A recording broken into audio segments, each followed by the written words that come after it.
ముఖ్యంగా ఏ ఎండాకాలంలో అయితే హైదరాబాద్ ప్రజలకు తాగునీటి ఇబ్బంది ఉండకూడదు అనుకున్నామో, ఏ ఉద్దేశంతోనైతే వేగంగా పూర్తి చేయాలనుకున్నామో ఆ ఉద్దేశమే వీళ్ళు మర్చిపోయారు. ఆనాడు మా ప్రభుత్వం ఉన్నప్పుడు వేగంగా చేసినాం, వీళ్ళు లేటుగా మేల్కొన్నారు. మొన్న ఒక 2-3 నెలల కింద మేల్కొని హైదరాబాద్లో మన తాగునీటి కోసం బాగా గోసైంది. ఎండాకాలంలో ట్యాంకర్లు వచ్చినాయి, మళ్ళీ ట్యాంకర్లు బుక్ చేసుకోమని స్వయంగా ముఖ్యమంత్రి గారు 2000 రూపాయలకే ట్యాంకర్ అందిస్తామని బంపర్ ఆఫర్ ఇవ్వడం, ఇవన్నీ చూసిన తర్వాత బాగా విమర్శలు వచ్చినాయి ప్రభుత్వం మీద. అరే ట్యాంకర్లు అమ్ముతారా, కేసీఆర్ గారు ఉచితంగా 20,000 లీటర్లు నీళ్ళు ఇస్తున్నాడు హైదరాబాద్లో, మీరు 2000 రూపాయలకు ఒక ట్యాంకర్ అని చెప్పడం ముఖ్యమంత్రి గారు ఏమాత్రం భావ్యం అని చెప్పి పోయిన అసెంబ్లీ సమావేశాల్లోనూ ఆనాడు ముఖ్యమంత్రికి మాట్లాడిన మాటల మీద చాలా వ్యతిరేకత, ప్రజల నుంచి చాలా విమర్శలు వచ్చినాయి. వచ్చినాక అప్పుడు మొద్దు నిద్ర నుంచి వీళ్ళు మేల్కొన్నారు. మేల్కొని ఆగమాగం వర్షాకాలంలో హడావుడి చేయడం మొదలుపెట్టారు. పెట్టి అందులో భాగంగానే లాస్ట్ 2-3 మంత్స్లో ఇక జలమండలి అధికారుల మీద ఒత్తిడి తెచ్చి దన్న కట్టండి, మీరు ఫాస్ట్గా కట్టండి, సరే ఇన్ని రోజులు దున్నపోతులాగా నిద్రపోయినాం కానీ ఇప్పుడన్నా ఫాస్ట్ కట్టండి అని ఒత్తిడి తెస్తే ఆగమాగం ఈరోజు ఎట్లా చేసినారంటే వీళ్ళ తప్పిదం వల్ల. నేను నిన్న రాత్రి ఒక జలమండలి ఉన్నతాధికారితో కూడా చాలా వివరంగా మాట్లాడినా, అడిగిన ఏం జరిగింది, తర్వాత కొంతమంది రిటైర్డ్ అధికారులతో నేను మాట్లాడిన ఫోన్ చేసి ఏం జరిగింది, ఈ ప్రమాదం ఎందుకు జరిగింది అని. నేను ఇంకొక మాట అడుగుతా ఉన్నా. ఈ ప్రమాదం జరిగిన రోజు ఆగస్టు 2 ఉదయం శాసనసభ సమావేశాలు జరుగుతూ ఉన్నాయి. శాసనసభ సమావేశాలు జరుగుతున్నప్పుడు ఏ విపత్తు సంభవించినా, ఏ ఇబ్బంది తలెత్తినా, ఏ ప్రమాదం జరిగినా వెంటనే శాసనసభ సమావేశాల్లోనే సభ్యులందరికీ తెలియజేసే విధంగా, రాష్ట్ర ప్రజలందరికీ తెలియజేసే విధంగా ప్రభుత్వం ప్రకటన ఇవ్వాల్సి ఉంటుంది. అది ప్రభుత్వం బాధ్యత, సాంప్రదాయం.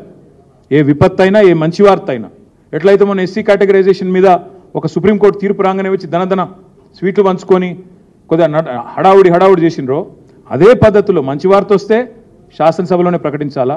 అదేవిధంగా ఏదైనా విపత్తు సంభవించినా, ఏదైనా ఇబ్బంది తలెత్తినా వెంటనే, ముఖ్యంగా ఈ స్థాయి ఇబ్బంది తలెత్తితే శాసనసభ సమావేశాల్లోనే ప్రభుత్వం వెంటనే ఆ రోజు స్టేట్మెంట్ ఇవ్వాలి. ఈ ఇన్సిడెంట్ అయింది 2 ఆగస్టు ఉదయం. ఆ రోజు శాసనసభ నడిచింది, అప్రాప్రియేషన్ బిల్ అయిపోయింది, ఇంకా గవర్నమెంట్ బిజినెస్ ఏదో నడుస్తూ ఉంది. నేను అడుగుతా ఉన్నా ఈ ప్రభుత్వాన్ని, ఆ రోజు ఈ విపత్తు సంభవించిన విషయం మీకు తెలియదా, లేదా తెలిసి దాచినరా? శాసనసభ సమావేశాలు జరుగుతున్నాయి కాబట్టి గవర్నమెంట్ బద్నామవుతుందని కావాలని తొక్కిపెట్టినరా? లేదా అసలు మీకు తెలియని కూడా తెలియదా, ఖబర్ కూడా లేదా? ఖబర్ కూడా లేదు అనుకుంటే అంతకంటే సిగ్గు చేయడం కోట్లేదు. మరి రాష్ట్రంలోని మున్సిపల్ శాఖ ఏం చేస్తున్నట్టు, ఎవరి ఆధ్వర్యంలోనైతే పనులు జరుగుతున్నాయో హెచ్ఎండబ్ల్యూఎస్ వాళ్ళేం చేస్తున్నట్టు, రాష్ట్రంలోని నిఘా వ్యవస్థ ఏం చేస్తున్నట్టు, మీ గూఢచారి సంస్థలు ఏం చేస్తున్నట్టు, అసలు మీకు ఖబర్ లేదనుకుంటే సిగ్గుచేటు. మీకు తెలవాల, ముఖ్యమంత్రికి, రాష్ట్ర ప్రభుత్వానికి సంఘటన జరిగిన క్షణాల్లోనే సమాచారం రావాలా. ఇంత పెద్ద సంఘటన జరిగి కోట్ల రూపాయల ప్రజాధనం నష్టమైతే తెలియదు అంటే సిగ్గుచేటు. తెలుసు అంటే 100% నేను ఆరోపిస్తా ఉన్నా, మీకు తెలుసు, ముమ్మాటికి తెలుసు, పక్కా తెలుసు మీకు. కానీ మీరు వారం రోజులు దాచిపెట్టారు. వారం రోజులు దాచిపెట్టి గోప్యత మెయింటైన్ చేయాల్సిన అవసరం ఏమొచ్చింది?